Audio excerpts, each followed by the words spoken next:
صحیح بخاری کے جو امتیازات ہیں نا، صحیح بخاری کے جو امتیازات ہیں، یہ ایک مستقل عنوان ہے کہ صحیح بخاری کے امتیازات ہیں کیا کیا. اللہ اکبر. اور اس کے بارے میں باتیں ہیں کیا کیا. یہ تو صرف صحیح کے بارے میں عرض کر رہا ہوں. امام مغلطائی نے کہا تھا ابن الصلاح رحمۃ اللہ علیہ پر نقد کرتے ہوئے، اصلاح و ابن الصلاح دو حصوں میں چھپ چکی ہے یہ کتاب ان کی. اصلاح ابن الصلاح وہ کہتے ہیں کہ سب سے پہلی صحیح کتاب موطا ہے. یہ جو کہا جناب ابن الصلاح نے کہ سب سے پہلی صحیح کتاب بخاری ہے، نہیں درست. سب سے پہلی کیا ہے؟ موطا ہے. حافظ ابن حجر نے بھی جواب دیا، سب نے جواب دیا. اب نقد پڑھ کے دیکھ لیں، تسلی بخش جواب موجود ہے. لیکن موطا میں ایسی بھی روایات ہیں جن کی اصل ہی نہیں. بلاغاً 4 روایتیں، بلاغات 4 روایتیں، جن میں ایک روایت یہ بھی معروف ہے، معروف، انی لا انسا ولکن انسی، میں بھولتا نہیں ہوں، بلایا جاتا ہوں. میں بھولتا نہیں ہوں.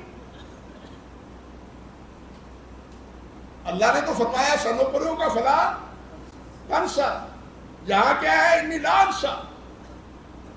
اور صحیح بخاری میں کیا ہے عبداللہ ابن مسعود سے؟ انما انا بشر انسى كما تنسون فاذا نسيت فذكروا،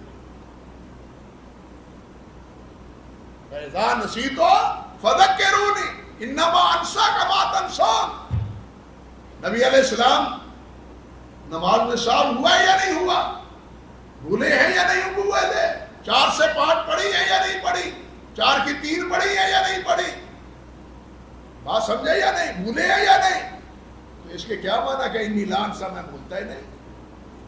بھول تو نبی علیہ السلام سے ہوئی ہے، اور ایک جگہ نہیں کئی جگہ ہوئی ہے، کئی باتوں میں ہوئی ہے. انسان ہے، معصوم نہیں ہے.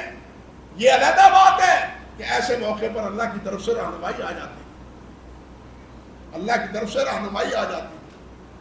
تو مغلطائی نے یہ اعتراض کیا اور کسی نے بھی اعتراض نہیں کیا، اور مغلطائی کا سب نے جواب دیا. جناب کیسے ٹھپا ٹھپا لگایا ہوا ہے، خوب ٹھپا لگایا ہوا جواب دیا سب نے. حافظ ابن حجر نے بھی، عراقی نے بھی، ابن ابی الدم نے بھی، پھر اللہ آپ کا بھلا کرے اللہ آپ کا سخاوی نے بھی، سیوطی نے بھی، سب نے اس کا جواب دیا.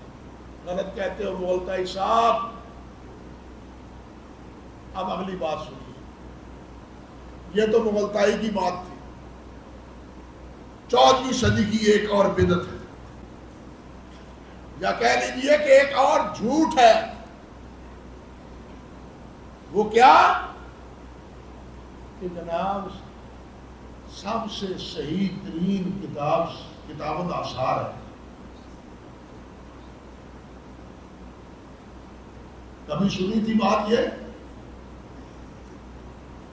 کتاب الاثار امام ابو حنیفہ رحمۃ اللہ علیہ کہتے ہیں جس کے نسخے ہیں قاضی ابو یوسف کے، حسن بن زیاد لونوی کے، محمد بن حسن شیبانی کے، یہ کتاب الاثار ہے. یہ اصل کہتے ہیں امام ابو حنیفہ کی کتاب، باقی نسخے. اور سب سے صحیح کتاب اور سب سے پہلا مجموعہ حدیث کا کتاب الاثار ہے. اگلی بات بھی دل پہ ہاتھ رکھ کے سن لیں. وہ کہتے ہیں کہ کتاب الاثار ام الام فہو بمنزلۃ البخاری بمنزلۃ مسلم، کہ کتاب الاثار ام الام ہے تمام کتابوں کی، اور اس کی وہی حیثیت ہے جو بخاری کی، امام مسلم کی کتاب کے مقابلے میں. یک نہ شد دو شد. یہ 14ویں صدی کی بدعت ہے. 14 صدیاں گزر گئی, 12 صدیاں گزر گئی امام بخاری کو.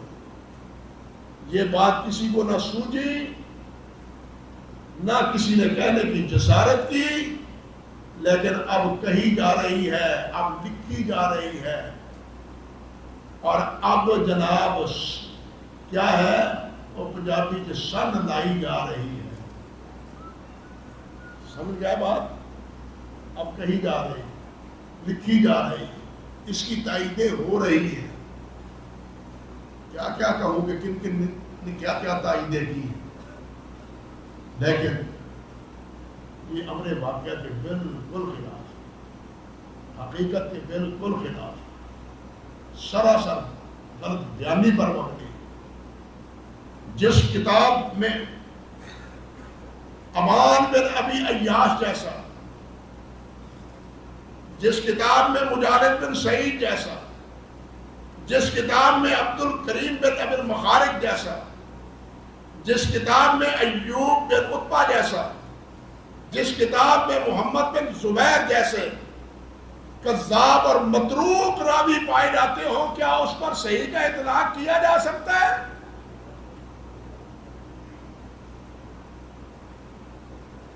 اللہ اکبر کبیرہ.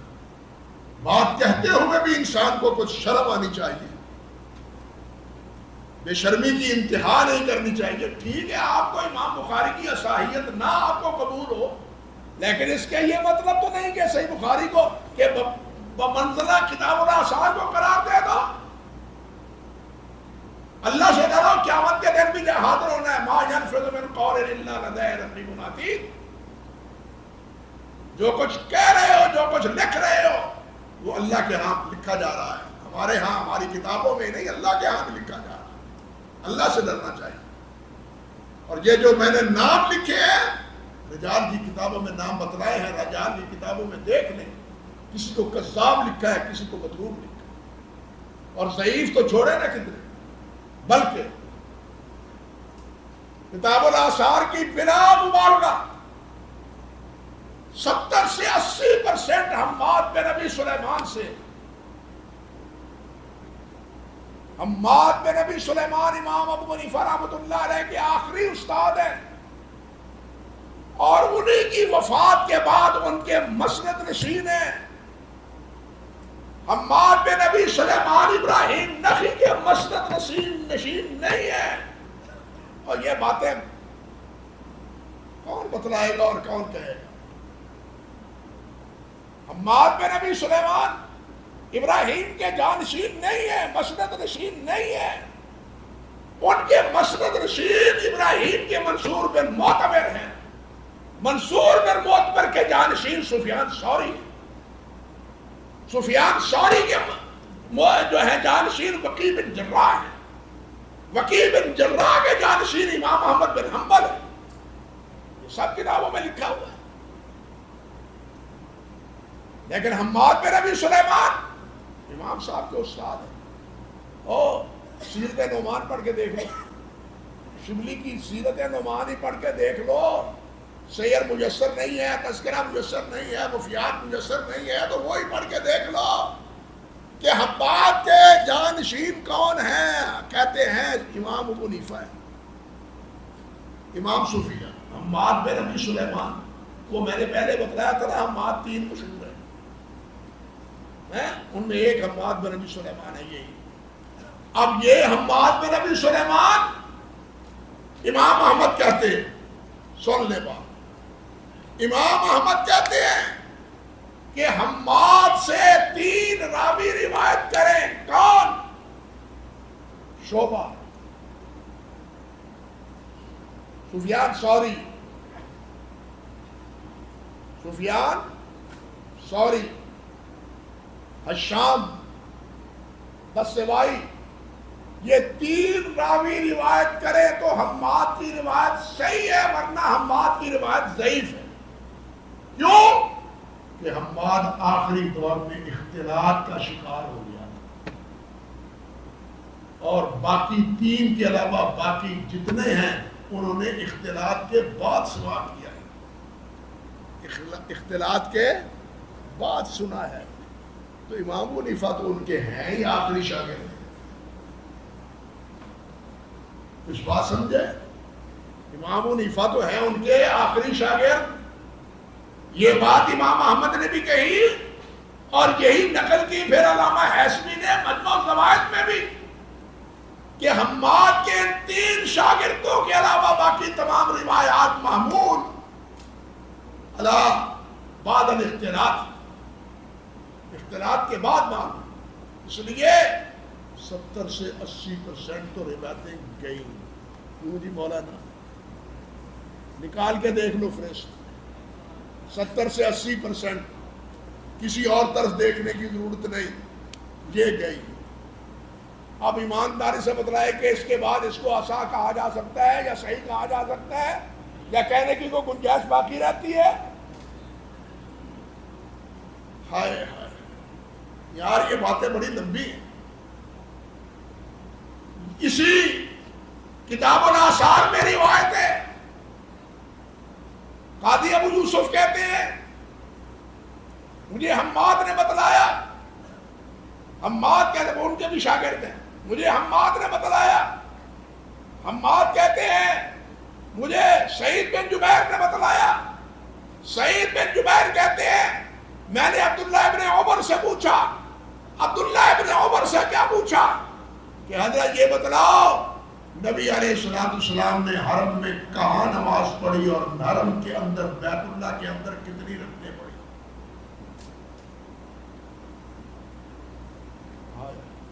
کتنی رکعتیں پڑھی؟ عبداللہ بن عمر نے کیا کہا؟ کتاب الآثار کی روایت ہے کہ 4 رکعتیں پڑھی. مولوی صاحب 4 رکعتیں پڑھی. پہلا سوال یہ ہے کہ کیا عبداللہ بن عمر رضی اللہ تعالی عنہما نبی علیہ السلام کے ہمراہ بیت اللہ میں گئے ہیں؟ قطعاً نہیں گئے.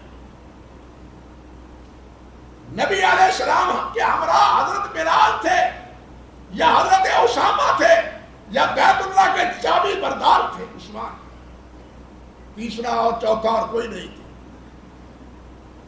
صحیح بخاری میں ہے، مسند امام احمد میں ہے، صحیح مسلم میں ہے، نسائی اور ابو داود میں ہے کہ عبداللہ بن عمر نے بلال سے پوچھا رضی اللہ تعالی عنہ، بلال نبی علیہ السلام نے کہاں نماز پڑھی اور کتنی پڑھی؟ حضرت بلال نے بتلایا یہاں پڑھی اور 2 رکعتیں پڑھی.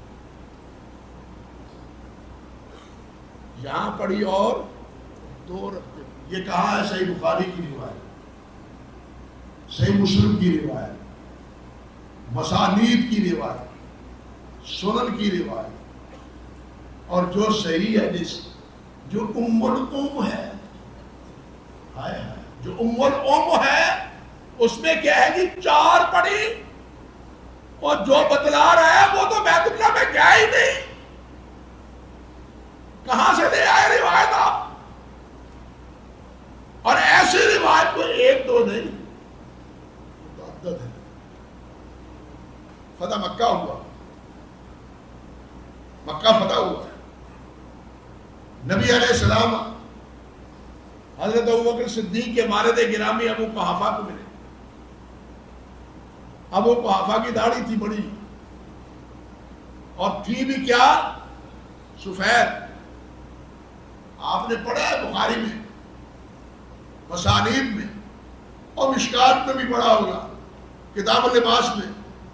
نبی علیہ السلام نے فرمایا اس کو رنگ دیتے لیکن کالا نہ کرتے. پڑھی ہے نا؟ لیکن کتاب الآثار میں کیا ہے؟ یہ بکھری ہوئی ہے، اس کو ادھر ادھر سے کاٹ لینا تھا. یہ بکھری پڑی ہے، اس کو ادھر ادھر سے کاٹ لینا تھا. اے نا ہاتھ دوایا. یہ کہاں ہے؟ یہ ام الام میں ہے. یہ حدیث کی کسی کتاب میں نہیں ہے. تو کتنی باتیں بتلا. بہرحال عرض کرنے کا مقصد یہ تھا کہ امام بخاری نے نام کیا رکھا؟ الصحیح. اور اس صحیح کا اعتراض کیا پوری امت نے، پوری امت نے. سب سے پہلے مغلطائی نے اعتراض کیا موطا کے حوالے سے، کتاب الآثار کے حوالے سے. وہ بھی تو کتاب الآثار کو دیکھتے تھے، جانتے تھے یا نہیں جانتے تھے؟ وہ بھی حنفی محدث تھے یا نہیں تھے؟ کتاب الآثار ان کو تو یاد نہ آئی، اور 1200 سال بعد اب یاد آئی. انا للہ و انا الیہ راجعون. ساری امت نے یاد کیا. اور پھر امام بخاری رحمۃ اللہ علیہ نے جس محبت سے، جس لگن سے، جس اسلوب سے، جس ترتیب سے یہ کتاب مرتب کی ہے، تاریخ گواہ ہے کہ ایسی اور کتاب کسی مصنف نے مرتب کی ہی نہیں. ایک ہی نہیں بات، کئی باتیں. اسی لیے میں نے کہا ہے صحیح بخاری کے کئی امتیازات ہیں. صرف صحیح ہونا امتیاز ہی نہیں ہے، اور بھی کئی امتیازات ہے. آپ دیکھیں کہ امام بخاری رحمۃ اللہ علیہ یہ 6 لاکھ احادیث سے انہوں نے اس حدیث کتاب کو منتخب کیا ہے. 6 لاکھ احادیث. اور اس کتاب کے 97 ابواب ہیں. ابواب میں کتب 3 کم 100، بعد میں 100 بھی کہا ہے، نسخوں کا اختلاف ہوگا، لیکن جو مطبوع اس وقت ہمارے سامنے ہے وہ 97 ہے. یعنی ہر ایک کتاب ایک مستقل کتاب ہے. ان 97 کتابوں کو جمع کر کے اس کا نام جامع رکھا ہے. بات سمجھے یا نہیں سمجھے؟ 97 کتابوں کو جمع کر کے امام صاحب نے اس کا نام کیا رکھا ہے؟ جامع رکھا ہے. اس اعتبار سے بھی سمجھے کہ یہ جامع کیا ہے. اللہ اکبر کبیرہ. اور پھر یہ وہ کتاب ہے، اللہ کروڑ رحمتیں فرمائے، امام بخاری نے جس کی ابتدا بیت اللہ میں بیٹھ کے کی، بیت اللہ میں بیٹھ کے کی. کسی اور کتاب کا نام بھی لینا، کتابیں تو بہت ہیں لکھی ہوئی، کسی اور کتاب کا بھی نام لے کہ بیت اللہ میں لکھی گئی ہو، اس وہاں آغاز کیا ہو. اور یہ ابواب، باب و فلان، باب و فلان، باب و فلان، یہ باب مدینہ طیبہ میں ریاض الجنہ میں بیٹھ کے لکھے. یہ ریاض الجنہ میں بیٹھ کے مدینے میں کیوں لکھے؟ کتاب کی ابتدا مکے میں کیوں کی؟ لوگ تو کہتے ہیں، ایک صاحب کو کہتے ہیں مجدد بیعہ حاضرہ کو، پتہ نہیں وہ بیعہ حاضرہ ختم کب ہو.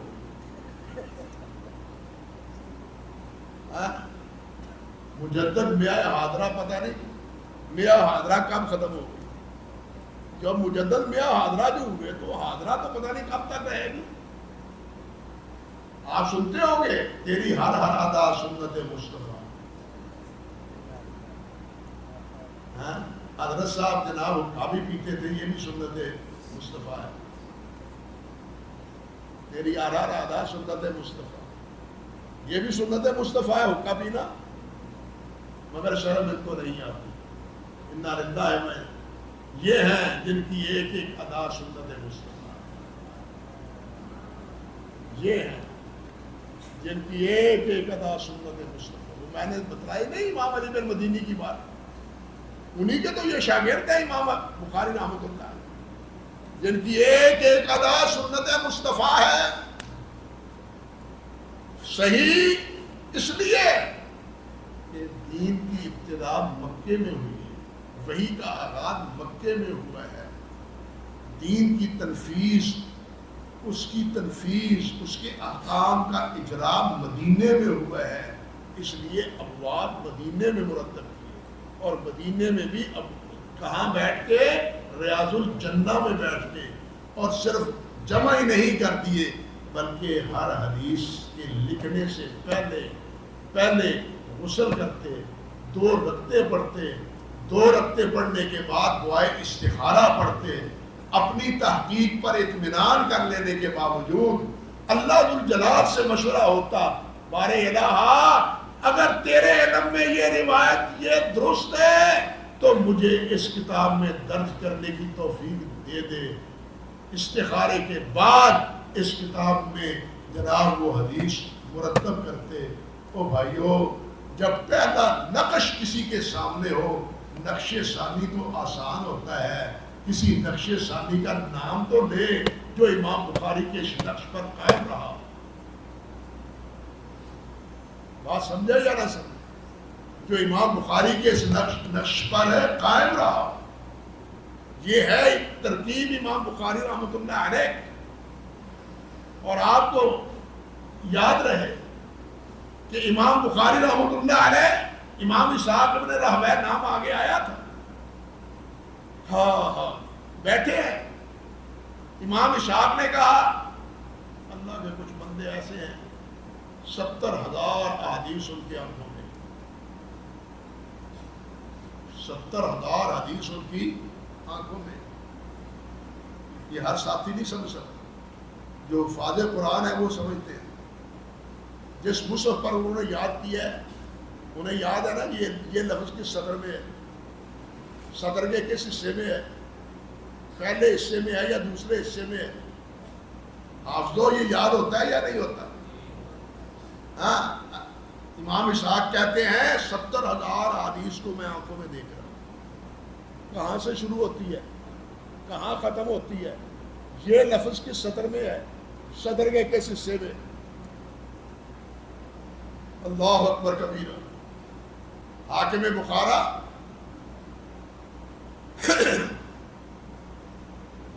حاکم بخارا ان کے ہاں حدیث کا ذکر ہوا۔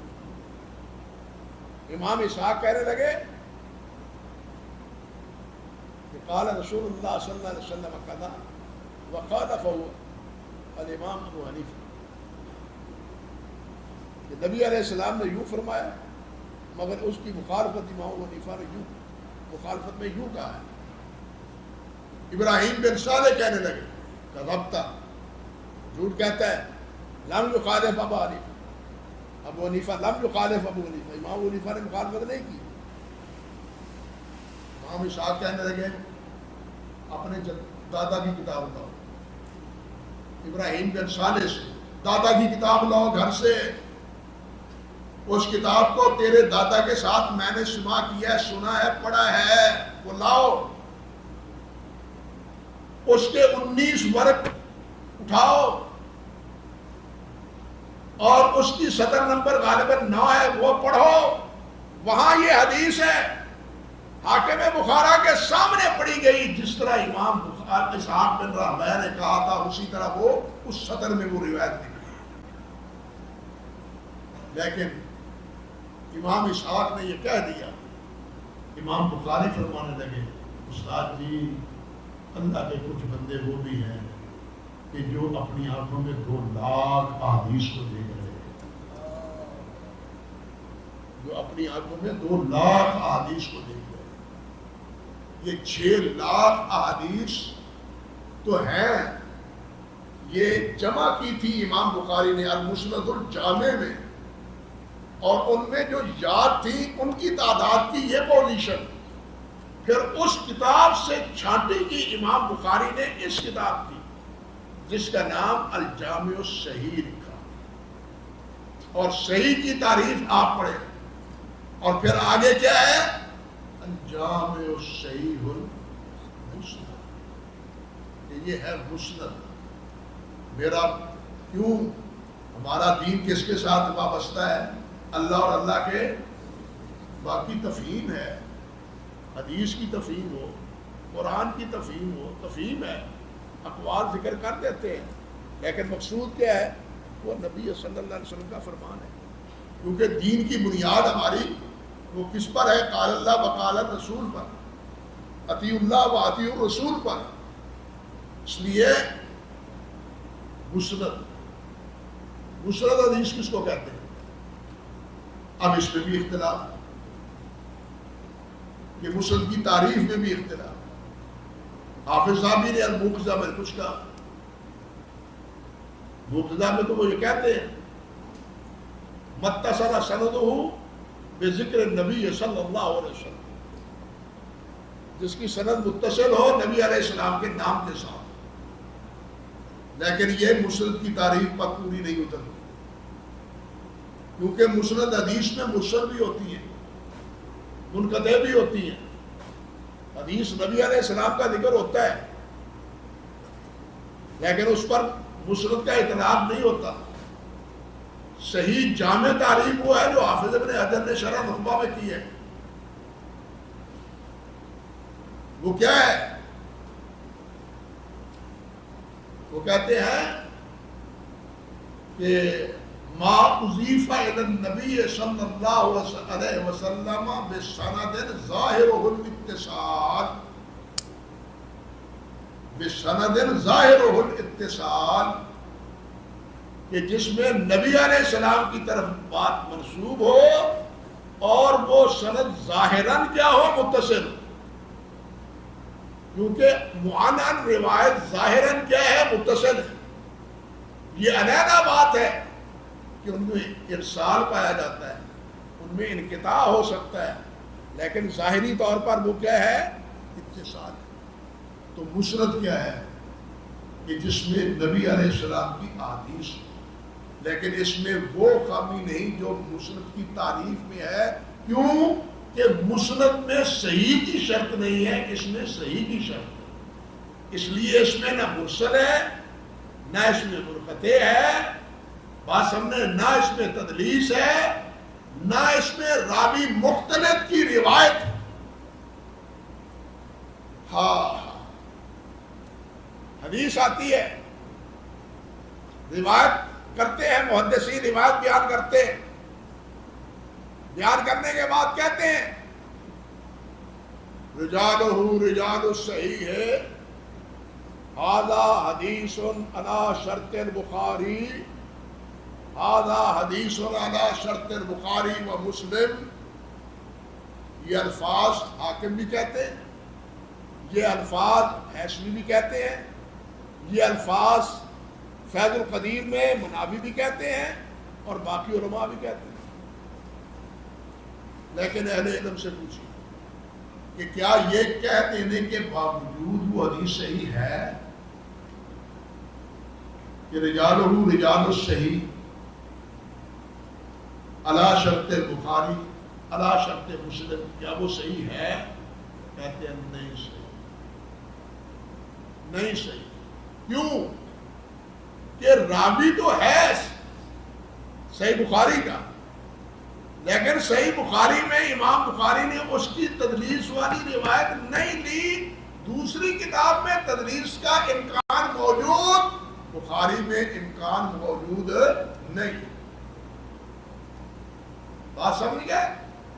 دوسری کتاب راوی بخاری کا، بخاری میں مختلف راوی موجود، لیکن بخاری میں مختلف راویوں سے وہ روایت جو اختلاط سے پہلے ہے یا اس کا کوئی مطابع موجود ہے، یا اس کا کوئی مطابع موجود ہے، لیکن دوسری روایت اسی سند سے ہو تو اس میں یہ لازم نہیں ہے کہ اس سے مروی عنہ ہو کیا ہو؟ وہ اختلاط سے پہلے اس نے سنا ہو. جس طرح میں مثال پہلے شعبہ کی قتادہ سے دے بھی چکا ہوں. بات سمجھے یا نہیں؟ اور اس کی پوری بات اگر دیکھنی ہو تو الصارم الملکی میں دیکھیے، علامہ ابن عبد الحادی رحمۃ اللہ علیہ کی الصارم الملکی میں، اور الصارم الملکی سے ہی یہ ساری بات نقل کی ہے. علامہ ذیلی نے کہا نصب الرایہ میں بھی، نصب الرایہ میں پہلی جلد بسم اللہ کی باس میں کہ بسم اللہ آہستہ پڑھنی چاہیے یا بسم اللہ جارن پڑھنی چاہیے. میں سمجھ گیا ہوں حضرت صاحب آذان کا وقت ہو گیا ہے، شیخ صاحب فرماتے ہیں نماز پڑھ لیں پھر باقی باتیں بعد میں کرتے ہیں. اللہ نے چاہا، اللہ نے توفیق دی. آپ بھی ذرا سستانے بیٹھے بیٹھے آگ تو نہیں گئے، اک تو نہیں گئے. چلیے باقی اللہ نے چاہا تو بات مغرب کے بعد کریں گے تردد بھی اور بغیر کسی اختلاف. اور یہ مقصود بھی حضرت الامام کا مسند احادیث، الجامع الصحیح المسند، مسند احادیث، مرفوع احادیث، اور چوتھی بات المختصر، یہ تمام صحیح احادیث وہ میں نے اس میں جمع نہیں کی، بلکہ اختصار کو ملحوظ رکھا ہے۔ ایک ایک کتاب یا ایک ایک باب کے ساتھ متعدد اسانید سے روایت ہوتی ہے، اور ان تمام روایات کو ایک باب میں جمع نہیں کی، ہر باب کی ایک یا دو یا زیادہ سے زیادہ 3 روایتیں کی، اور باقی جو اسی موضوع سے صحیح احادیث تھی ان کو انہوں نے نظر انداز کر دیا تاکہ کتاب زیادہ وسیع نہ ہو، پھیل نہ جائے، مختصر ہے۔ اسی لیے کتاب کے نام کا حصہ ہی انہوں نے المختصر بنا دیا، ورنہ آپ جانتے ہیں کہ مثال کے طور پر رفع الیدین کا مسئلہ ہے، اس پر مستقل ایک کتاب ہے امام بخاری رحمۃ اللہ علیہ۔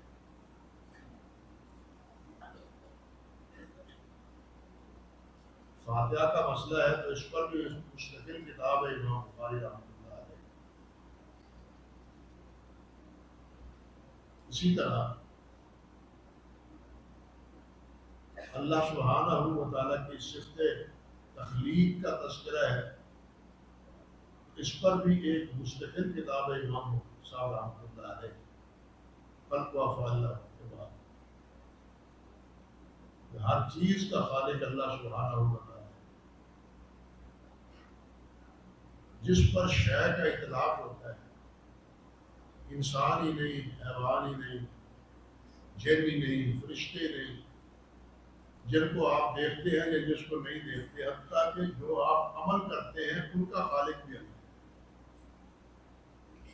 اگر اللہ طاقت نہ دے ہم کوئی عمل نہیں کر سکتے، اللہ کی دی ہوئی توفیق سے ہی کوئی کام کر سکتے ہیں، اللہ کی توفیق کے بغیر سچی بات تو یہ ہے کہ ہم لقمہ بھی اپنے گلے سے نیچے نہیں اتار سکتے، پانی کا گھونٹ بھی پی نہیں سکتے، آنکھ بھی نہیں جھپک سکتے۔ یہ اللہ ذوالجلال والاکرام کی دی ہوئی توفیق سے یہ سب ہم کام کرتے ہیں، اور ہمارے یہ سارے کام یہ اللہ کی مخلوق ہے، اللہ نے ہمیں یہ قوت دی، اس لیے جو بھی چیز ہے وہ اللہ کی مخلوق ہے۔ امام بخاری نے یہاں اللہ کی یہ صفت تخلیق کا تذکرہ کیا ہے کتاب و توحید، لیکن یہ مستقل کتاب بات آئی ہے تو ایک اشارہ تر بات کر دوں، کبھی فائدہ دے گا طالب علم، دے گی یہ بات طالب علموں کو۔ امام بخاری رحمۃ اللہ علیہ نے جزء رفع الیدین جو کتاب لکھی ہے، اللہ اکبر کبیرہ، اس کی جو پہلی روایت ہے وہ حضرت علی رضی اللہ تعالیٰ عنہ سے،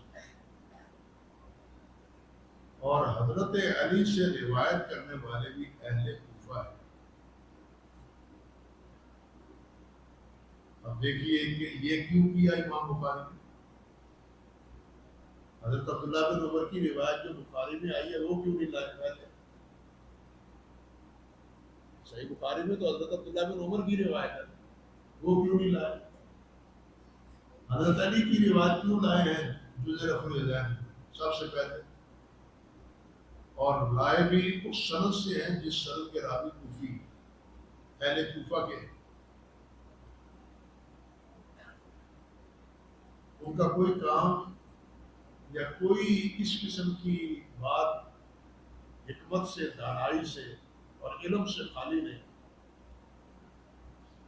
اس کا سبب یہ ہے کہ کوفے میں ترک رفع الیدین کا رواج ہے،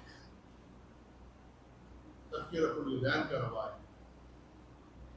امام بخاری رحمۃ اللہ علیہ نے حضرت علی کی روایت اور اہل کوفہ سے یہ ذکر کی ہوئی روایت ذکر کر کے اشارہ کر دیا کہ جس شہر کے امن کو تم اپنے لیے استدلال کی بنیاد بناتے ہو اسی شہر کے باسی حضرت علی ہیں،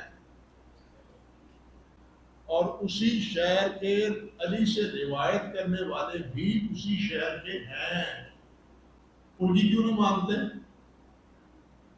تم کہتے ہو جناب ابراہیم نقی نہیں کرتے تھے، عباد بن ابی سلیمان نہیں کرتے تھے، کوفے کے رہنے والے تھے، تو حضرت علی بھی تو تھے نا، ان کی کیوں نہیں ہم پیروی کرتے؟ اس پس منظر میں امام صاحب رحمۃ اللہ علیہ نے حضرت علی رضی اللہ تعالیٰ عنہ کی روایت سے اس کتاب کی ابتدا کی۔ تو جس طرح ہمارے علماء بیان کرتے ہیں نا کہ صحیح بخاری کی کتاب وہی سے شروع کی ہے، لیکن روایت لائے ہیں انما الاعمال بالنیات کیوں لائے ہیں، اس کا بھی ایک پورا سبب ہے، اور آخر میں یہ حدیث لائے ہیں اور یہ باب لائے ہیں تو اس کا بھی ایک سبب ہے، اس کی بھی ایک حکمت ہے۔ گویا امام بخاری رحمۃ اللہ علیہ کا کوئی کام جو ہے نا وہ بھی علم اور حکمت سے خالی ہے، جو ابواب باندھتے ہیں وہ ایسے نہیں باندھتے، بلکہ یہ ایک ایسی حقیقت ہے کہ علامہ انور شاہ کشمیری رحمۃ اللہ علیہ نے العرف الشدید میں بھی اور فیض القدیر میں فیض الباری میں دونوں کتابوں میں یہ بات کہی کہ امام بخاری رحمۃ اللہ علیہ ابواب کی ترتیب اور ابواب کے تعیین میں بانی مبانی بھی وہی ہیں اور اس کے مختتم بھی وہی ہیں،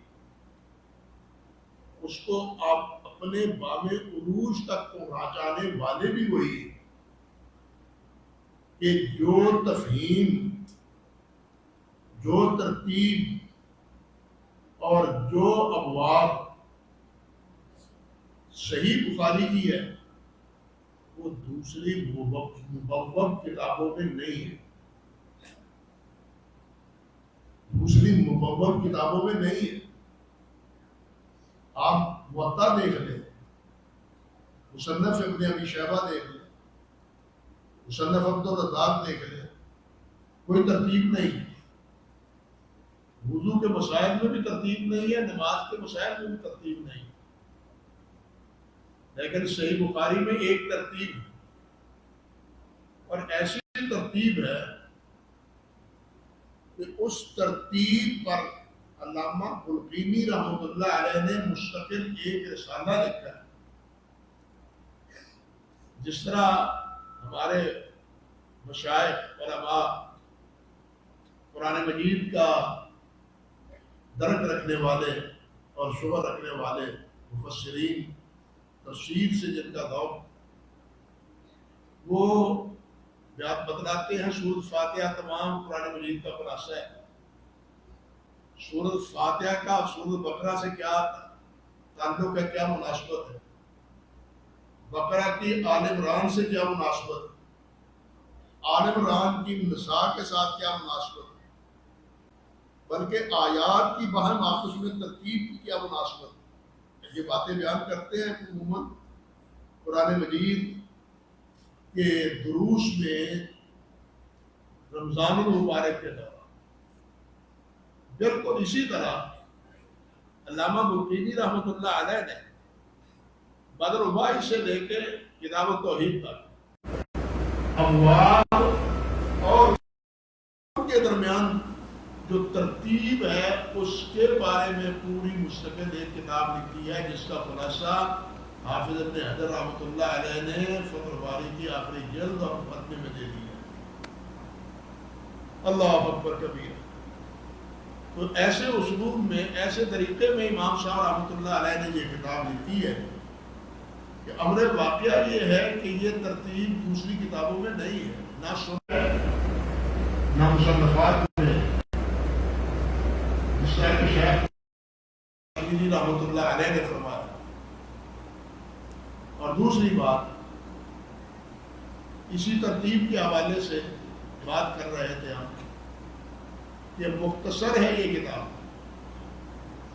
یعنی تمام صحیح احادیث کو ان ابواب میں ذکر نہیں کیا، ایک ایک دو دو روایات ذکر کرنے پر اکتفا کی تاکہ کتاب طول نہ پکڑے۔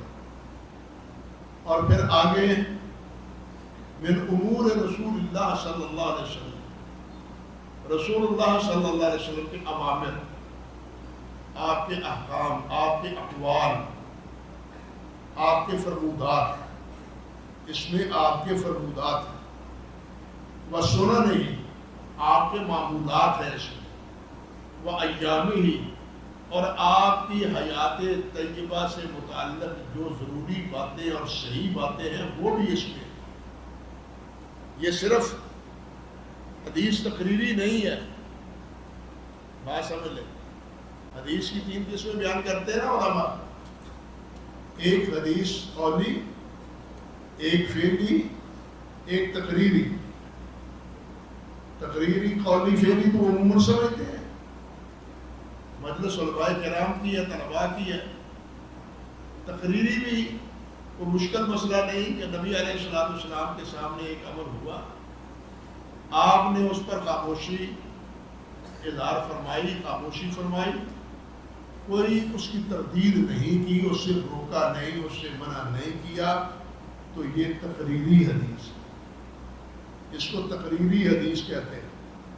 یہ بالکل اسی طرح جس طرح نبی علیہ السلام نے کوئی فیصلہ فرمایا، اس میں اختلاف ہے، یاد رکھیں کہ نبی علیہ السلام مسائل میں اجتہاد کرتے تھے یا نہیں کرتے تھے، اس میں بھی اختلاف ہے، لیکن راجح جمہور کا موقف یہ ہے کہ نبی علیہ السلام اجتہاد کرتے تھے، اور اس پر علامہ شوکانی رحمۃ اللہ علیہ کی ارشاد میں اس پر تفصیل الباس موجود ہے، دیکھنے والے دیکھ سکتے ہیں اس میں ارشاد الفہور میں کہ نبی علیہ السلام نے اجتہاد کیا ہے۔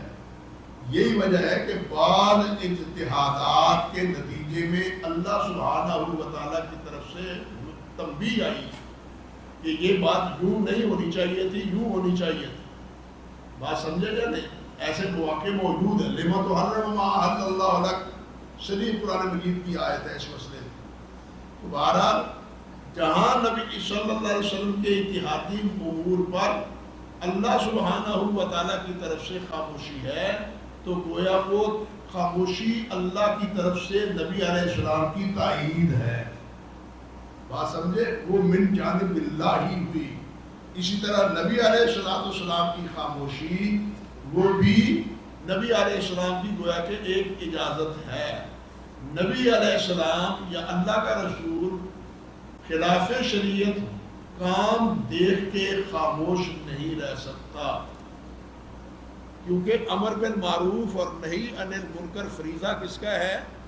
رسول کا فریضہ ہے، اور کوئی منکر چیز رسول دیکھ کے اس پر خاموش رہ سکتا نہیں۔ اس کی ایک بین سی مثال دیکھیں، حضرت موسیٰ علیہ السلام اور حضرت خضر علیہ السلام، ان کا واقعہ معروف ہے نا سورۃ کہف میں۔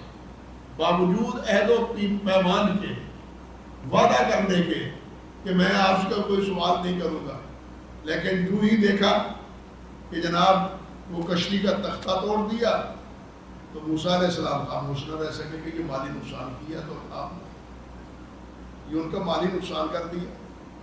بچے کو تھپڑ مارا، وہ بیچارہ مر گیا، اس معصوم کو مارا کیوں؟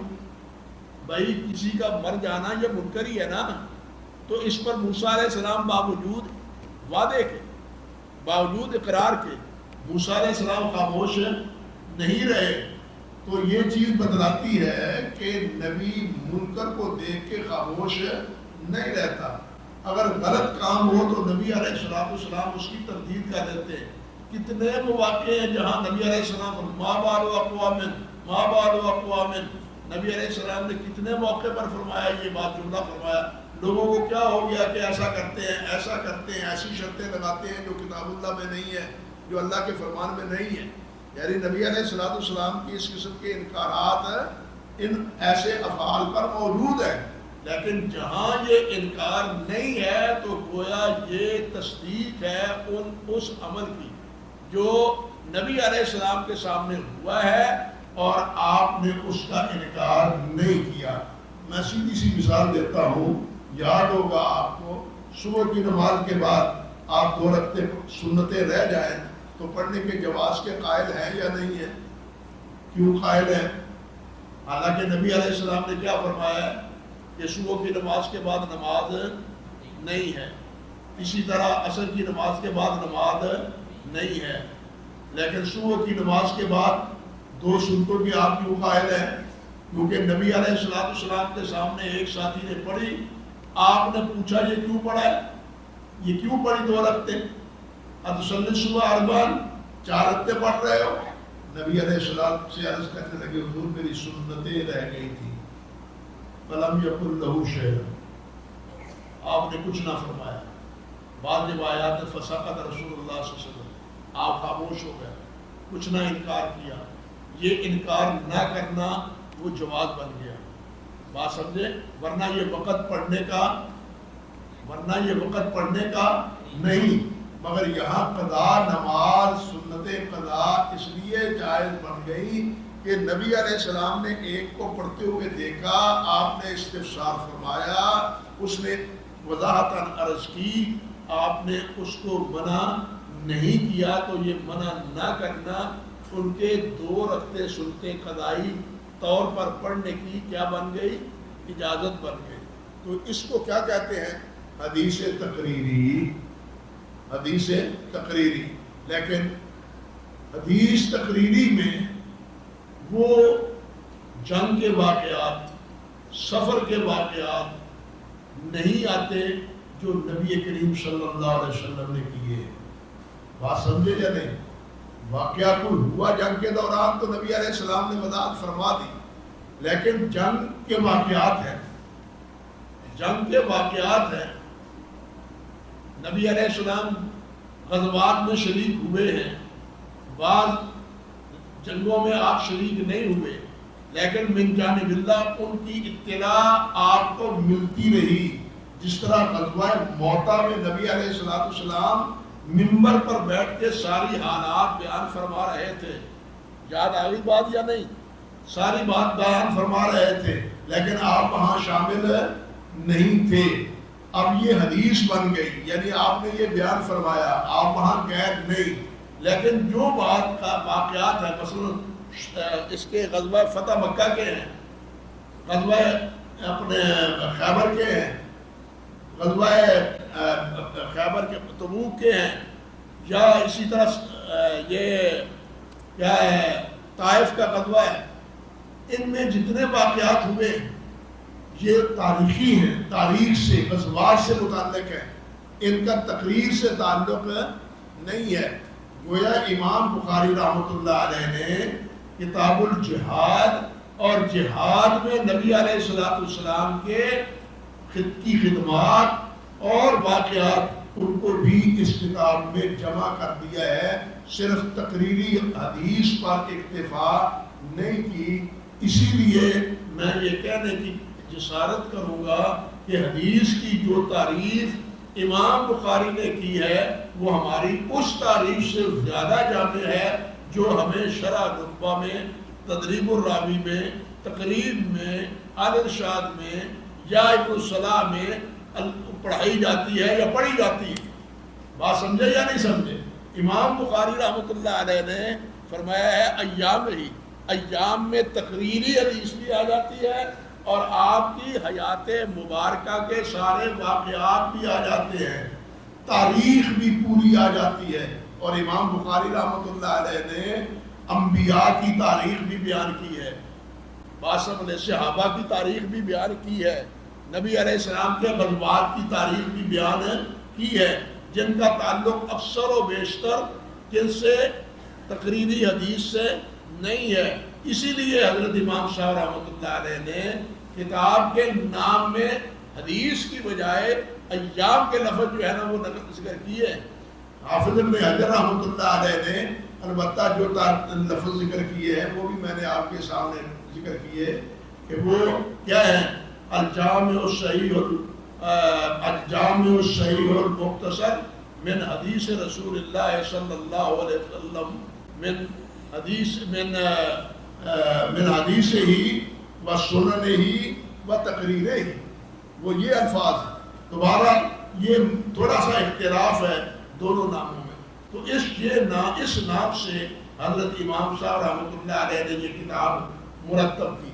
اور اس کتاب کو اللہ سبحانہ و تعالیٰ نے اتنی برکت عطا فرمائی, اللہ اکبر کبیرہ, کہ قرآن مجید کے بعد اس قدر پڑھی جانے والی کتاب دین کی اور کوئی بھی نہیں. بلا تردید آپ کہہ سکتے ہیں. امام محمد بن یوسف فربری جو امام صاحب کے شاگرد ہیں, دیکھیے ایک ہے محمد بن یوسف فربری, ایک ہے محمد بن یوسف فریابی. نام دونوں کا ایک ہے, فرق نسبت میں ہے. فریابی امام بخاری رحمۃ اللہ علیہ کے شاگرد ہیں, فربری امام بخاری رحمۃ اللہ علیہ کے کیا ہیں, استاد ہیں. فرق یہ ہے, نام دونوں کا محمد بن یوسف. امام محمد بن یوسف فریابی جو شاگرد ہیں وہ کہتے ہیں, وہ کہتے ہیں کہ امام صاحب سے صحیح بخاری کی کا سماع کرنے والے 90,000 ہیں. کتنے حضرات نے سماع کیا ہے صحیح بخاری کا؟ 90,000 حضرات نے سماع کیا ہے. یہ کوئی تعجب کی بات نہیں, حیرانی کی کوئی بات نہیں, پریشانی کی کوئی بات نہیں. 90,000 کیسے ہو گئے بھائی؟ وہ علم کا دور تھا. امام بخاری بغداد میں تشریف لے گئے. وہاں امام بخاری سے عرض کیا گیا کہ جناب مدرس سماع حدیث کی مدرس قائم کریں, ہم آپ سے حدیث کا سماع چاہتے ہیں. امام بخاری رحمۃ اللہ علیہ نے فرمایا کہ کل کریں گے.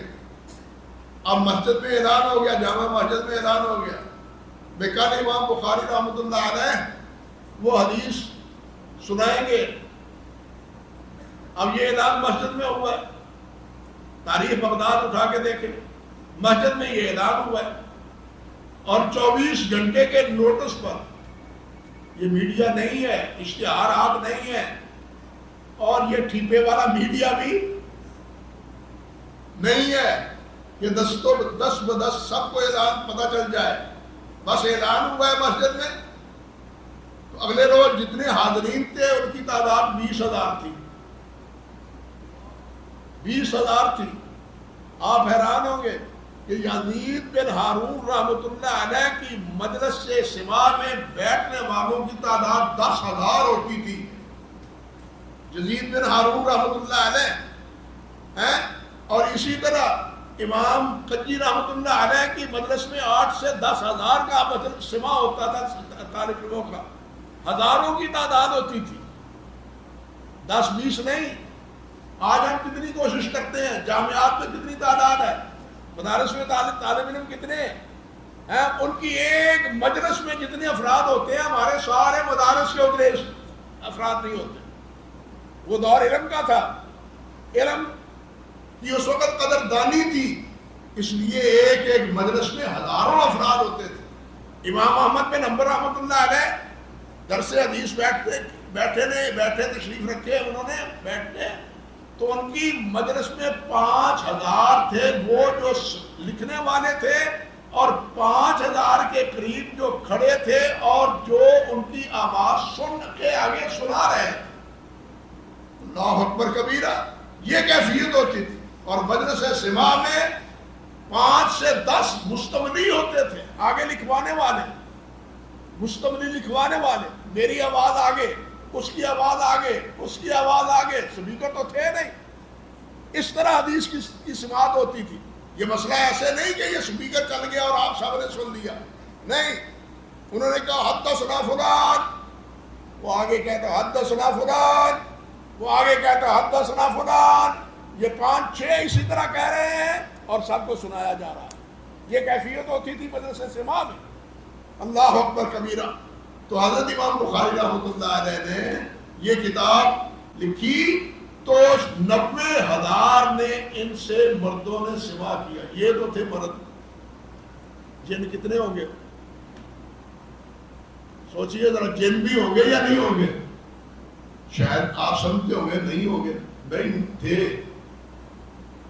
ان کے استاد امام صاحب کے محمد بن سلام کے بارے میں ذکر کر چکا ہوں نا, جنہوں نے آگے کیا کہا تھا, استاد جی مردوں سے زیادہ ہم ہوتے ہیں آپ کی مجلس میں,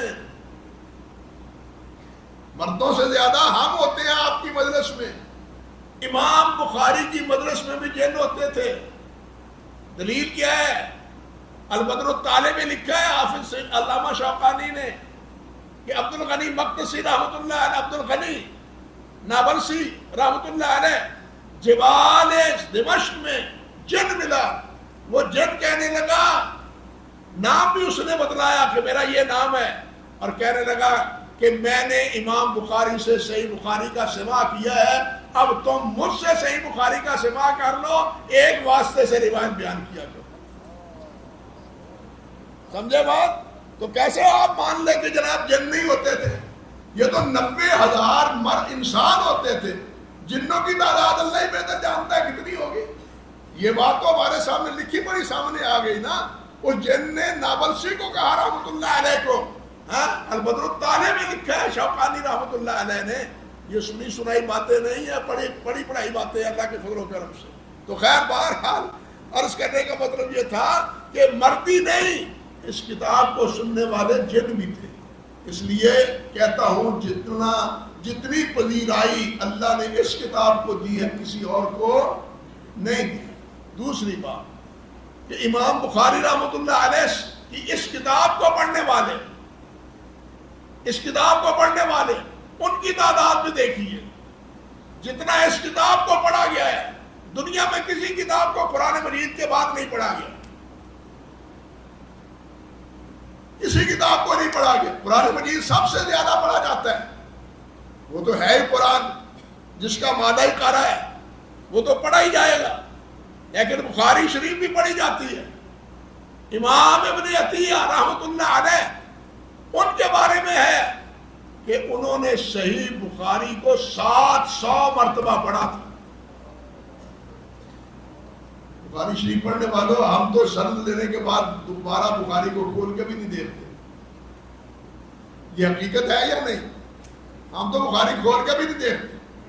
وہ بے خبر نہیں تھے, بہت بڑے مفسر, بہت بڑے علامہ اور عالم تھے. 700 مرتبہ پڑھی ہے بخاری شریف. امام ابن عطیہ رحمۃ اللہ علیہ نے, امام اصلی کے بارے میں ہے کہ انہوں نے 280 مرتبہ پڑھی ہے. امام فیروز آبادی, یہ امام یعقوب فیروز آبادی, قاموس کی شرح قاموس لکھنے والے, لغت کے امام ہیں. اللہ اکبر, 50 مرتبہ انہوں نے صحیح بخاری پڑھی ہے. 50 مرتبہ. اسی طرح امام حلبی رحمۃ اللہ علیہ بہت بڑے محدث ہیں, بہت سی کتابوں کے مصنف ہیں. 60 مرتبہ انہوں نے صحیح بخاری پڑھی ہے. بتلائیے کوئی اور مثال موجود ہے ایسی؟ کسی اور کتاب کے بارے میں اس قسم کی حکایات موجود ہے؟ بالکل نہیں. یہ صحیح بخاری ہے, اور صحیح بخاری سے سماع اس طرح اور اس کی قرات, اس کا یہ اہتمام ابتدا سے لے کے آج تک اسی طرح چلا آ رہا ہے. بلکہ یہ اکوڑا کھڑک میں مدرسہ ہے, مولانا عبدالحق رحمۃ اللہ علیہ کا, اکوڑا کھڑک میں مدرسہ مشہور ہے, شیخ صاحب جانتے ہیں, جامعہ حقانیہ. اللہ اکبر کبیرہ.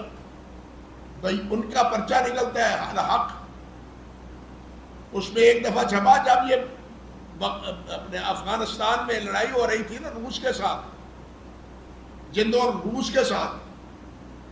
اس وقت صحیح بخاری کا سبق شروع کرنے سے پہلے کیا ہوتا تھا؟ طالب علموں کی صحیح بخاری پڑھنے والوں کی تعداد 1100 تھی. 1000 سے زیادہ 1100. استاد جی کہتے کہ ہر طالب علم ایک ایک صفحہ پڑھے، ایک ایک صفحہ پڑھے، بخاری شریف ختم ہو جائے سب دعا کرو کہ اس جنگ سے جان چھوٹ جائے، کیونکہ بخاری شریف کے ختم پر اللہ دعا قبول فرماتا ہے. یہ سب علماء نے لکھا ہے. روزانہ بخاری ختم ہوتی ہے، بخاری پڑھی بھی جاتی ہے، باقاعدہ پڑھائی بھی جاتی ہے سبقن، لیکن روزانہ پہلے ختم ہوتا ہے کیا جاتا ہے صحیح بخاری. بتلائیے یہ اور کیا کیفیت ہے؟ یہی وہ بخاری ہے جس کے بارے میں کہا جاتا ہے کہ دنیا میں قرآن مجید کے بعد اگر سونے کے پانی سے کوئی کتاب لکھی گئی ہے تو وہ صحیح بخاری ہے. بات سمجھے؟ یہ امتیاز ہے صحیح بخاری کا کہ قرآن مجید کے بعد سونے کے پانی سے اگر کسی نے کتاب لکھی ہے کوئی تو وہ صحیح بخاری ہے. اللہ اکبر کبیرہ. اور یہ بخاری شریف ہے جس کو خود نبی کریم صلی اللہ علیہ وسلم نے صحیح بخاری قرار دیا ہے. امام مروزی رحمت اللہ علیہ بیت اللہ میں سوئے ہوئے ہیں. کہاں؟ حرم میں، مقام ابراہیم اور حجر اسود کے مابین بیٹھے ہیں. اونگ آ گئی، خواب آتا ہے. نبی علیہ السلام فرماتے ہیں مروزی کب تک امام شافعی کی کتاب پڑھتے رہو گے؟ میری کتاب کب پڑھو گے؟ جناب آپ کی کتاب کون سی ہے؟ فرمایا وہ جو محمد بن اسماعیل بخاری نے لکھی، جو محمد بن اسماعیل بخاری نے لکھی ہے وہ میری کتاب ہے. وہ چھوڑ کے محمد بن یوسف فربری رحمت اللہ علیہ کے پاس آ گئے اور پھر ان کے شاگرد بنے اور صحیح بخاری کے راوی بنے. بات سمجھے؟ وہ ان کے شاگرد بنے اور پھر ان سے راوی بنے امام مروزی رحمت اللہ علیہ. اور یہ کون ہے؟ ذرا یہ بھی سوچ لے، دیکھ لے. ساتھی ان کا کہتا ہے کہ میں خراسان سے پیادہ مکہ مکرمہ تک امام مروزی کے ساتھ چلا ہوں. اللہ اکبر کبیرہ. حرم پہنچنے کے لیے گیا ہوں، میں ان کے ہمراہ تھا خراسان سے اور بغداد سے پیچھے. یہ آپ کا افغانستان، یہ آپ کا افغانستان، یہ سمجھے خراسان، یہ ماورا النار کا علاقہ، یہ خراسان اور یہ سارا یہ کیا ہے بخارا اور سارے علاقے، یہ سارے خراسان کے یہ اسی علاقے میں افغانستان کے علاقے میں شمار ہوتے ہیں. اور امام ابو داؤد سجستانی یہی آپ کے اسی افغانستان کے علاقے کے تھے، سجستان. امام اوزائی یہاں افغانستان کے تھے، شام چلے گئے تھے. سمجھے بات؟ تو یہاں سے چلے ہیں کہاں تک؟ بیت اللہ تک، مکہ مکرمہ تک. ساتھی کہتا ہے کہ میں نے دیکھا اور میں نے یہ اندازہ لگایا، جائزہ لیا کہ اتنے طویل پیدل سفر میں بائیں جانب بیٹھنے والے فرشتے نے کوئی غلطی امام مروزی کی نہیں لکھی. کوئی غلطی کی ہی نہیں، نافرمانی کوئی کی ہی نہیں. اتنے اطاعت گزار تھے یہ اتنے فرما بردار تھے. اور میں اسی لیے کہا کرتا ہوں کہ ہم نے حدیث بھی، عقیدہ بھی ان سے لینا ہے، ہم نے حدیث بھی ان سے لینی ہے، ہم نے عمل بھی ان سے لینا ہے، ہم نے زہد بھی ان سے لینا ہے. ہمیں نہ زہد لینے کے لیے کسی اور کی طرف جانا ہے اور نہ حدیث لینے کے لیے، فقہ لینے کے لیے کسی اور کی طرف التفات کرنا ہے. ہم نے سب کچھ یہاں سے سیکھنا ہے. وہاں سے تو پھر کیا ہوتا ہے کہ شیخ صاحب کا اور یہ جی ان کی شرعیات ہیں، یہ ان کی شرعیات ہیں. اور کبھی پڑھ کے دیکھو علامہ ابن قیم رحمۃ اللہ علیہ کی کیا نام ہے، مدارج السالکین، علامہ حربی کا اس کا متن ہے. مناظر السائرین لیکن اس میں بھی انہوں نے جو کچھ لکھا ہے جا بجائے ابن قیم ان پر نقد کرتے ہیں، اور رئیس کثر شیخ احمد فقی نے نکال دی ہے حاشیے میں، شیخ احمد فقی نے، کہ ان صوفیوں کی باتوں کے بارے میں بالآخر تعویلات کرنی پڑتی ہے، لیکن محدثین کی باتوں کی کوئی تعویل کرنی پڑتی نہیں۔ کیوں؟ کہ وہ تو تابعداری حدیث کی کرتے ہیں، تعویل کی کیا، تعویل کی وہاں ضرورت ہی کیا ہے؟ اس لیے ہم نے جو کچھ لینا ہے ہمارے لیے نمونہ یہ ہے، جس طرح ہمارے لیے نمونہ محمد رسول اللہ ہے، صحابہ کرام ہیں، تابعین ہیں، اسی طرح محدثین ہیں۔ ہم نے یہ نہیں کہ جناب عقیدہ لینا ہے کسی اور سے، فقہ لینی ہے کسی اور سے، اور زہد لینا ہے کسی اور سے۔ کیا تفصیل ہے اس کا؟ نہ امام تو ایک ہے نا ہمارا، لیکن زہد کا امام اور بن گیا، فقہ کا امام اور بن گیا، حدیث کا امام اور بن گیا۔ ہم عقیدے میں کیا ہیں جناب؟ اشعری ہیں، ماتریدی ہیں، اور فقہ میں آپ حنفی ہیں، شافعی ہیں، مالکی ہیں۔ اللہ کے بندو، یہ کیا ترتیب ہے، یہ کیا تقسیم ہے؟ وَاعْتَصِمُوا بِحَبْلِ اللَّهِ جَمِيعًا، اللہ نے فرمایا ہے یہ حبل اللہ کیا ہے؟ کتاب و سنت ہے، اور یہی کتاب و سنت پر نبی علیہ السلام نے صحابہ کرام کو جمع کیا تھا۔ اسی پر ساری امت جمع ہو سکتی ہے، ورنہ کسی ایک پر کوئی جمع نہیں ہو سکتا۔ ہر ایک کھینچتا ہے اپنے اپنے پیر کی طرف، اپنے اپنے امام کی طرف۔ آج محمد رسول اللہ کی طرف کھینچنے والے سوائے اور حدیث کے اور کوئی نہیں۔ میں کیا عرض کروں؟ وہ ہیں جو کہتے ہیں کہ مشرق میں برسنے والے، مغرب میں برسنے والے، شام میں برسنے والے اور جنوب میں بسنے والے سارے حنفی ہو جائیں۔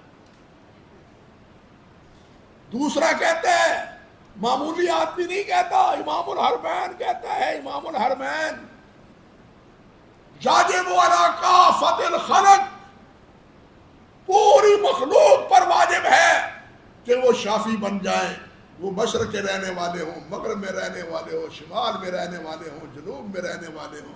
اور محمدی بننے کی دعوت کون دینے والا ہے؟ وہ یہ فقیر ہے، وہ یہ فقیر ہے۔ الحمدللہ ہم کہتے ہیں اللہ کے رسول کے بنو، آپ نے دیکھا ہوگا علیحدہ علیحدہ ٹوپیاں، علیحدہ علیحدہ جناب پگڑیاں، علیحدہ علیحدہ رنگ۔ کیوں؟ یہ فلاں سرکار سے وابستہ ہے، یہ فلاں سرکار سے پہچانے جاتی ہے نا۔ وہ صبغۃ اللہ ومن احسن من اللہ صبغہ، اس اللہ کے رنگ میں رنگے جانے والا کون ہے؟ یہ تو علیحدہ علیحدہ رنگ ہے اپنے پیروں کے، اپنے درباروں کے۔ اللہ کے رنگ میں رنگنے والا کون ہے؟ جس میں رنگا تھا محمد رسول اللہ نے صحابہ رضی اللہ تعالی عنہ۔ باتیں ادھر ادھر ہو جاتی ہیں، کیا کروں، مجبور ہوں، لیکن یہ کرنی پڑتی ہیں یہ باتیں۔ اللہ تعالیٰ ہمیں سمجھ دے، کتاب و سنت کا پیروکار بنائے، یہی راہ نجات ہے۔ ہم نے عقیدہ بھی کتاب و سنت سے لینا ہے، اللہ اور اللہ کے رسول سے لینا ہے، ہم نے عمل بھی اللہ اور اللہ کے رسول سے لینا ہے، اور ہم نے زہد بھی اللہ اور اللہ کے رسول سے لینا ہے۔ زہد کیا ہے؟ اب کیا کسی مفسر نے لکھا ہے کہ زہد کی بنیاد کیا حدیث جبرائیل نہیں ہے؟ کسی شاعر نے لکھا ہے کہ نہیں؟ سب لکھتے ہیں زہد کی بنیاد حضرت جبرائیل، حدیث جبرائیل ہے۔ جس کو تصوف کہتے ہو یا جس کو زہد کہتے ہو، اس کی ابتدا کیا ہے؟ اس کی ابتدا انما الاعمال بالنیات ہے، اور اس کی انتہا کیا ہے؟ اعبد اللہ کأنک تراہ فإن لم تکن تراہ فإنہ یراک۔ یہ انتہا ہے، یہ ہے زہد، یہ ہے تصوف۔ آپ اس کا نام جو بھی کہہ دیں، لیکن اصل زہد ہے، یہ مرتبہ احسان ہے، یہی مرتبہ احسان ہے۔ اللہ ہمیں اسی مرتبے پر منسلک رکھے اور نبی علیہ السلام کا تابعدار بنائے، آپ کا فرمانبردار بنائے۔ جو کچھ یہاں بر صغیر میں ہوا ہے نہیں کہہ سکتا، نہیں سنا سکتا، موضوع نہیں ہے، نہیں سنا سکتا کیا کچھ کہا، کیا کچھ کہا گیا. ہائے ہائے ہائے ہائے، چھوڑتا ہوں. یہ دکھ کی داستان ہے، اللہ کی قسم کھا کے کہتا ہوں، یہ دکھ کی داستان. زخم ہوتے ہیں جب میں یہ پڑھتا ہوں، آپ حیران ہوں گے. اور یہ جگہ بجگہ یا علی یا علی مدد یا علی، کہاں سے آیا ہے؟ نعت علی وظیفہ باقاعدہ آپ کے صوفیاء ہند نے پڑھا ہے، اس کے فضائل بیان کیے ہیں، کسی اور نے نہیں. 12 فضائل بیان کیے ہیں احمد رضا نے اس میں سمستان رضا میں. 12 فضائل اسی وظیفے کے، نعت علی کے، ہاں جی، شرکیہ وظیفے کے ہیں. اور پھر اور کیا کہوں. ایک حضرت صاحب خاتمۃ المحدثین، عقیدہ صحیح ہو تو پھر پڑھ سکتا ہے، پھر کوئی عرض نہیں پڑھ سکتا ہے. یہ بھی کہا گیا جس کو دوسرے کہتے ہیں، جس کے بارے میں کہا جاتا ہے کہ یہ ترجمان اہل سنت ہے، وہ فرماتے ہیں یہ خالصاً شرکیہ جملہ ہے. اللہ اکبر کبیرہ، کیا بات کہیں. اسی لیے میں کہتا ہوں کہ یہ پھر شطحیات کی بات شروع ہوتی ہے، توجیحات کی بات ہوتی ہے، گمراہیوں کی بات ہوتی ہے. گمراہیوں سے بچنے کے لیے بہت سے ہیلے ڈھونڈنے پڑتے ہیں، لیکن اللہ کا شکر ہے ہمارے ہاں یہ ہیلے نہیں ہیں. کیوں ہیلے نہیں ہیں؟ کہ ہمارے سامنے یہ اللہ کی کتاب ہے، یہ اللہ کے رسول کا فرمان صلی اللہ علیہ وسلم. تو حضرت امام صاحب سے یہ روایت 90,000 نے سنی، اور نبی علیہ السلام نے فرمایا پروردی میری کتاب کب پڑھو گے؟ تو امام صاحب مجلس چھوڑ کے، جناب کتاب العلوم چھوڑ کے کیا پڑھنے لگے؟ امام محمد بن یوسف رحمۃ اللہ علیہ سے جا کے کیا پڑھنے لگے؟ صحیح بخاری. اور پھر صحیح بخاری کے راوی بنے. صحیح بخاری کے محمد بن یوسف سے کیا بنے؟ راوی بنے. اللہ اکبر کبیر. اس قسم کے کتنے واقعات ہیں، بہت سے واقعات. علامہ ابن علان، خیر صاحب، علامہ ابن علان محمد بن علان، یہ 10ویں صدی 1012 میں یہ کب فوت ہوئے ہیں. خلاصۃ الاثر میں ان کا ترجمہ ہے. خلاصۃ الاثر میں لکھا ہے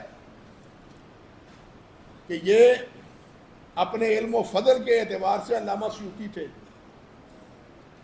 ہاں جی، علم و فضل کے اعتبار سے علامہ سیوطی تھے. یہ انہوں نے صحیح بخاری بیت اللہ کے اندر ختم کی ہے. وہ کچھ سمجھے؟ یہ کتاب پڑھی ہے، کہاں پڑھی ہے؟ لکھی کہاں گئی؟ حرم میں. ابن علان نے پڑھی کہاں؟ فی جوف الکعبہ. لفظ ہے فی جوف الکعبہ، کعبے کے اندر بیٹھ. دنیا میں اور کوئی کتاب ہے کہ جو ایسے پڑھی گئی ہو؟ بلکہ اس سے آگے بھی بات سنیے. خود ابن علان کہتے ہیں کہ میرے پاس میرا ایک ساتھی دوست صاحب علم و عمل وہ آیا، تو کہنے لگا آج مجھے عجیب خواب آیا. کیا خواب آیا؟ خواب یہ آیا کہ نبی علیہ السلام اپنی اونٹنی پر تشریف لائے، ہجون ہے نا مکہ میں، ہجون کی طرف آ رہے ہیں اور بیت اللہ کی طرف بڑھ رہے ہیں. جرول، آج کا جرول کہتے ہیں، ہجون کی جگہ تھا. اللہ اکبر. ایسے نام تو لکھا ہوا ہے ابھی بھی ہجون، وہ جو ہے نا سرنگ، اس کے اوپر کیوں جی ابھی بھی لکھا ہوا ہے. اللہ اکبر. تو نبی علیہ السلام سے وہ پوچھتے ہیں حضرت لوگ تو آپ کی زیارت کے لیے جاتے ہیں، آپ کے دیدار کی طلب کرتے ہیں، آپ یہاں کہاں تشریف لائے ہیں؟ خیر ہے؟ فرمانے لگے آپ کو معلوم نہیں، آج سے ابن علان نے صحیح بخاری کا ختم کرنا ہے، میں وہ ختم سننے کے لیے آیا.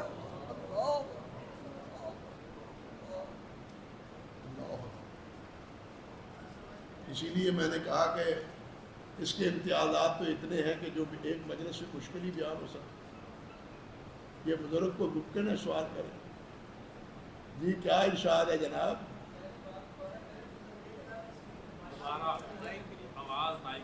اچھا آواز نہیں آئی جناب، نوکر کی تو نخرا کی۔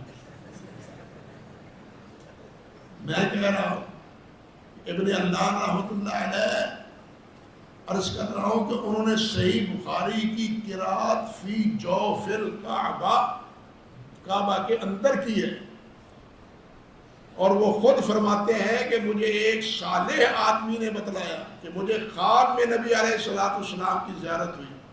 میں نے پوچھا کہ حضرت آپ کہاں تشریف لے جا رہے ہیں؟ ہجوم کے علاقے میں آپ جا رہے تھے اپنی اونٹنی مبارک پر بیٹھے ہوئے۔ میں نے پوچھا تو آپ نے فرمایا آپ کو معلوم نہیں، ابن اللہ آج صحیح بخاری کا ختم کر رہے ہیں، میں اس کے ختم میں شرکت کے لیے جا رہا ہوں۔ اللہ اکبر کبیرہ۔ یہ خلاصۃ الاثر میں ہے، حوالہ یاد رکھ لے، بنی بنائی بات نہیں کہتا، نہ کہنے کی اللہ کے فضل سے عادت ہے۔ تو بہرحال کہنے کا مقصد یہ تھا کہ اتنے بلکہ وہ شارانی نے لکھا ہے، علامہ شارانی نے لکھا ہے کہ خواب میں نبی علیہ السلام کو دیکھا، 8 افراد نبی علیہ السلام کے سامنے صحیح بخاری پڑھ رہے ہیں، اور اس بات کو نقل کیا ہے علامہ انور کا شاہ کشمیری نے بھی، اور ساتھ یہ کہ ان پڑھنے والوں میں ایک حنفی بھی تھا۔ ان 8 میں پڑھنے والوں میں ایک حنفی بھی تھا۔ اللہ اکبر کبیرہ۔ یہ نبی علیہ السلام کے سامنے پڑھی گئی، بلکہ مولانا انور محمد قاسم نانوتوی رحمۃ اللہ علیہ، نام سنا ہے آپ نے؟ یہ آخری 5 پاروں کی کا حاشیہ انہی کا ہے، صحیح بخاری کا آخری 5 پاروں کا حاشیہ مولانا قاسم نانوتوی کا ہے، پہلا مولانا احمد علی سہارنپوری کا ہے رحمۃ اللہ علیہ کا۔ ان کے ایک بزرگ تھے شیخ عبد الرحمن، نام تھا ان کا، انہوں نے عرض کیا حضور میرے لیے دعا کیجیے، میرے لیے دعا کیجیے۔ وہ فرمانے لگے میں آپ سے کیا دعا کروں، میں نے تو تمہیں نبی علیہ السلام کی مجلس میں صحیح بخاری پڑھتے ہوئے دیکھا ہے، میں نے تمہیں صحیح بخاری پڑھتے ہوئے نبی علیہ السلام کی مجلس میں دیکھا ہے، بتلائیے ایسی باتیں کسی اور کتاب کے حوالے میں موجود ہیں؟ تاریخ موجود ہے، کتابوں کے تذکرے موجود ہیں، ان کے فضائل موجود ہیں، لیکن ایسی باتیں کسی اور کے حوالے سے موجود نہیں ہیں۔ اور اسی نوعیت کی یہ صرف یہی باتیں نہیں ہیں، اور بھی ہیں، یہی باتیں نہیں ہیں، اسی نوعیت کی اور بھی باتیں ہیں، لیکن مقصد سارا وہ باتیں سنانا نہیں ہے، بات تو کتاب کی اہمیت کو اجاگر کرنا ہے کہ یہ کتاب وہ ہے کہ جتنا اس کو پڑھا گیا ہے دنیا میں کسی کو نہیں ملا، قرآن کے بعد کسی کو نہیں پڑھا گیا۔ یار اس کے جو ابواب ہیں، ابواب میں پہلے بتلا رہا تھا، صرف ابواب پر 14 کتابیں مشتمل ہیں، ابواب کی شرح میں۔ ابواب تو دوسری کتابوں کے بھی ہیں، لیکن صحیح بخاری کے ابواب کی ضرورت کیوں پڑی؟ اور اسی لیے تو کہتے ہیں کہ فقہ البخاری ہے فی تراجمی، امام بخاری کی فقہ اس کے تراجم میں۔ علامہ شبیر احمد عثمانی نے ایک لطیف بات کہی، علامہ شبیر احمد عثمانی مرحوم نے ایک عجیب بات کہی، وہ فرماتے ہیں کہ فقہ البخاری فی تراجم ہی کہ یہ مطلب نہیں ہے کہ امام بخاری کی فقہ، اور یہ فقہ تو اس وقت معروف معنوں میں تھی نہیں، جو آج معروف فقہ ہے نا، فقہ جس کو آج فقہ کہتے ہیں، یہ شوافے کے نزدیک یہ فقہ، حنفیوں کے نزدیک یہ فقہ، حنبلیوں کے نزدیک یہ فقہ، مالکیوں کے نزدیک ہے یہ فقہ تو اس وقت تھی نہیں۔ امام بخاری کے اس لفظ کا ترجموں کا کیا مطلب؟ وہ کہتے ہیں امام بخاری، فقہ البخاری یعنی امام بخاری کی بصیرت، امام بخاری کی دقت نظر، امام بخاری کا استنباط، امام بخاری کی عقل و فہم، یہ مراد ہے اس سے کہ امام بخاری کی عقل دیکھنی ہو۔ حدیث کی فقہ دیکھنا ہو تو صحیح بخاری کی ابواب دیکھ لو. یہ مروجہ فقہ مراد نہیں ہے، کیونکہ اس وقت مروجہ فقہ تو تھی ہی نہیں. اور یہ جو نبی علیہ السلام نے فرمایا بات آئی ہے تو یہ بھی سن لو. نبی علیہ السلام نے فرمایا نظر اللہ عمران سامعہ مقالتی، نظر اللہ عمران سامعہ مقالتی. اور یہ دیکھ لو مرقات تو علامہ علی قاری کی، او کیا ہے ابن حجر مکی، مقبول ابن حجر مکی ہے، ابن حجر اسقلانی ہے. ابن حجر مکی ہیں جو مشکات کے شارح ہیں. حافظ ابن حجر کا نام دیتے ہیں تو وہ قال الحافظ کہتے ہیں علی قاری، ورنہ عموماً وہ مکی کے حوالے سے ہو تو قال ابن حجر کہتے ہیں. یہ تفریق ہے. مرقات میں یہ کہتے ہیں کہ یہ ابن حجر نے کہا ہے کہ اس سے مراد فقہ ہے. نظر اللہ عمران سامعہ مقالاتی فحافظہ وعدہ کما حافظ. اللہ اکبر کبیرہ فقیہ واحد. یہ روایات علی قاری کہتے ہیں حضرت صاحب جس فقہ کے بارے میں آپ بات کرتے ہیں اس وقت نبی علیہ السلام کے دور میں یہ فقہ تو تھی ہی نہیں. یہ فقہ تو اس وقت تھی ہی نہیں. اور یہ فقہ تو تھی قرآن کی یا نبی علیہ السلام کے فرمان کی. اس وقت اس فقہ کا اطلاق کس پر ہوتا تھا؟ کتاب اللہ پر، سنت رسول پر. یہ ہماری مروجہ فقہ پر، یہ ہماری اصطلاح ہے. نبی علیہ السلام کی اصطلاح اپنی اصطلاح نبی علیہ السلام کے گلے میں نہ ڈالو. یہ جسارت نہ کرو. اللہ اکبر کبیرہ. شکر ہے سچی بات نکل گئی ان کے. اور بھی اس قسم کی بہت اچھی باتیں انہوں نے نقل کی ہیں مشکات، شرح مشکات میں بھی اور دوسری کتابوں میں بھی. بہرحال کہنے کا مقصد یہ تھا کہ اس کتاب کو اتنی اللہ نے پذیرائی عطا فرمائی کہ کسی اور کتاب کو اتنی پذیرائی اللہ نے نہیں بخشی. یہ ایک امر واقعہ ہے. اللہ اکبر کبیرہ، اللہ اکبر کبیرہ. اور اس کتاب کی آخری حدیث یا آخری باب، یہ آخری باب ہے کتاب التوحید، آخری کتاب ہے کتاب التوحید. ابتدا ہے کتاب بدر الوحی سے اور ابتدا ہے انما الاعمال سے. یہ کیوں ہے؟ یہ میرا موضوع نہیں ہے. موضوع یہ ہے کہ کتاب التوحید پر اختتام کیا ہے امام شاہ رحمۃ اللہ علیہ نے. حالانکہ کتاب کے ابتدا میں پہلے بدر الوحی، پھر اس کے بعد کتاب الایمان، پھر اس کے بعد کتاب العلم، پھر کتاب الطہارہ. یہ ترتیب ہے امام بخاری رحمۃ اللہ علیہ کے نزدیک. آپ دیکھیے آخر میں کتاب التوحید، تو ایمان میں توحید نہیں لائے، ایمان میں توحید کا تذکرہ نہیں. حالانکہ ایمان میں شہادتین کا ذکر موجود، ایمان میں کتاب الایمان میں شہادتین کا ذکر ہے، امور ایمان کا ذکر موجود. الصلاۃ من الایمان، جہاد من الایمان، طہارت من الایمان، یہ باب ابواب موجود. لیکن خود توحید اس کا کوئی باب امام بخاری نہیں لائے. کیوں؟ توحید کو آخر میں کیوں رکھا؟ توحید کو آخر میں رکھنے میں بھی ایک حکمت. جس طرح ایمان کو وہی کو ابتدا کرنے میں حکمت تھی، اس لیے حکمت تھی کہ ہمارے دین کا دار و مدار کس پر ہے؟ وہی پر ہے. ہمارے دین کا دار و مدار کس پر ہے؟ وہی پر ہے. وہ وہی کتاب اللہ کی شکل میں ہو، وہ وہی سنت رسول کی شکل میں ہو، وہ سنت وہ وہی مطلوب ہو یا اصطلاحی طور پر وہی غیر مطلوب ہو.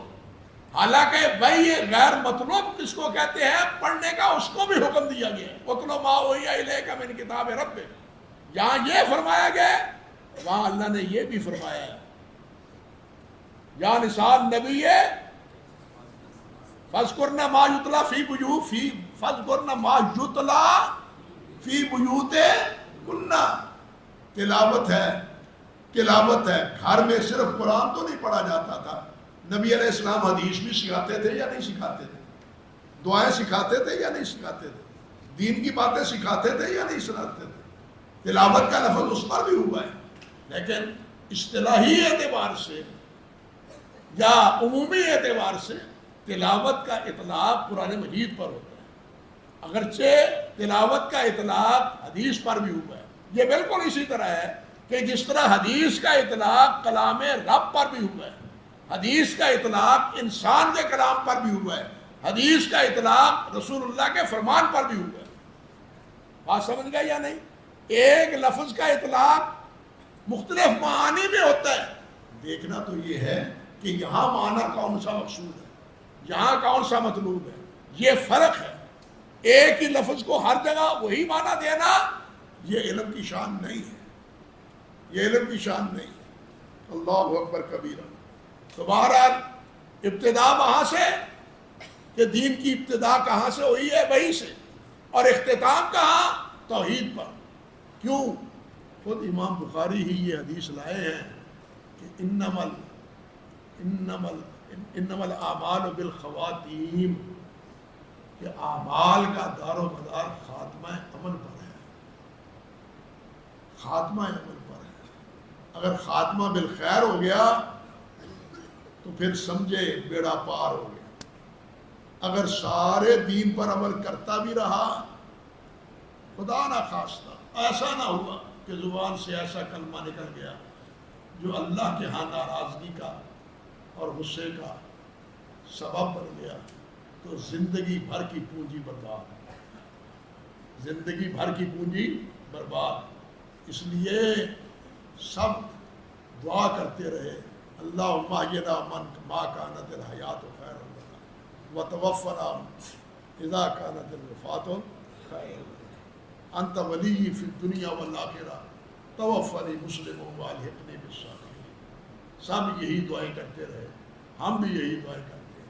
یہی سکھایا امام بخاری رحمۃ اللہ علیہ نے کہ ساری بخاری پر عمل کر لو, لیکن اگر ایمان صحیح نہیں ہے, توحید صحیح نہیں ہے, اور توحید پر موت نہیں ہے, تو سمجھو کچھ بھی پلے نہیں ہے.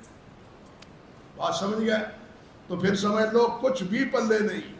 ساری بخاری پر عمل کر لو, توحید نہیں ہے, اگر توحید پر خاتمہ نہیں ہے, من کان آخر کلام لا الہ الا اللہ دخل الجنہ نہیں ہے, تو پھر فکر کر لو, اس کی فکر یہاں دنیا میں ہی کر لو. یہ سمجھایا ہے امام بخاری نے. اب آگے بات تو باب کی ہے. یہ باب بجاتے خود ایک تفسیر رکھتا ہے, اور جو حدیث ہے باب کا جو عنوان ہے وہ بجاتے وہ بھی, اور پھر حدیث کے جو الفاظ ہیں وہ بھی. میں بھی آخر انسان ہوں, آپ تو سننے والے ہیں, میں انسان ہی ہوں نا بھائی, تو کیا مجھے چھٹی مل سکتی ہے؟ اللہ آپ کو بھلا کرے. جتنی حاضری ہوئی ہے اللہ قبول فرمائے, اور عمل کی ہمیں توفیق عطا فرمائے. یار زندہ باقی صحبت باقی. اللہ نے کبھی توفیق دی تو یہ باب کی بات آگے کریں گے. سبحانک اللہم و بحمدک اشہد ان لا الہ الا انت.